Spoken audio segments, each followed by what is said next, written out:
Well, still Good Friday. Another one that is not off topic, quite far off topic from that concept of unity, but that Pastor Rick talked about this morning and just literally blew my stinking mind. I think so many times, and while we've talked about this a lot the last week, you know, service or Savior and the different things, but how big and powerful and magnificent God is, how majestic Jesus is.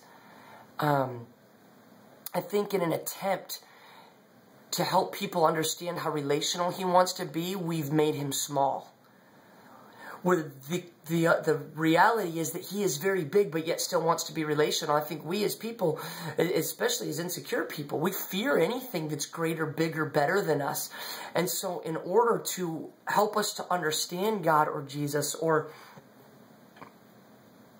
to be able to wrap our minds around that He cares about you, we've minimized how big He is. And so we say things like, you can yell at God. And I'm not saying that you can't. But I have a feeling that if we had a full, accurate understanding of who He was, we'd think at least 10 times before yelling at God.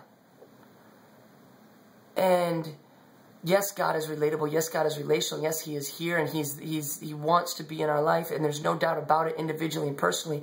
But we cannot, in that, make it at the same time of understanding the relational side of God, minimize who He is. He is the creator of the universe. And this is in chapter 18 of John. And this is when they have come to arrest Him. I believe there was about 200 men that came to arrest Him. And they said, Jesus, knowing all that was going on, all that was going to happen to Him, went out and asked them, who is it that you want? Jesus of Nazareth, they replied. In verse 5 it says, I am He, Jesus said. And Judas the traitor was standing there with Him. When Jesus said, I am He, they drew back and fell to the ground. 5 letters in the English language. 3 words translated. I am He. And it was so powerful coming out of His mouth that they literally dropped to the ground. And I make Him fight to fit in my schedule. I am He shook the earth. And I would rather Him be my service provider than the King of my heart. I hate the conflict within me. The weak flesh and the willing spirit that we've talked about. And you read that, and if you take a second and process that picture, 200 men coming to kill Him, all He says is, I am He, and they drop.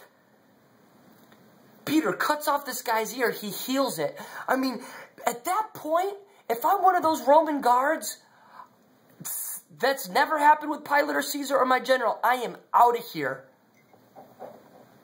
Or I turn to my captain and say, I am He. Once he said it, and if I didn't drop to the ground, peace. I've obviously picked the wrong side.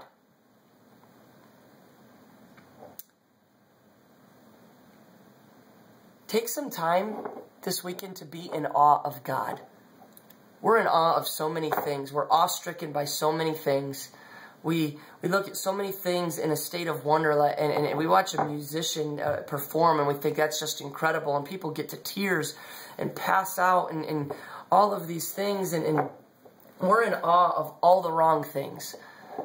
Take some time to be in awe of the reality of who Jesus is, who He was, and what He did for us.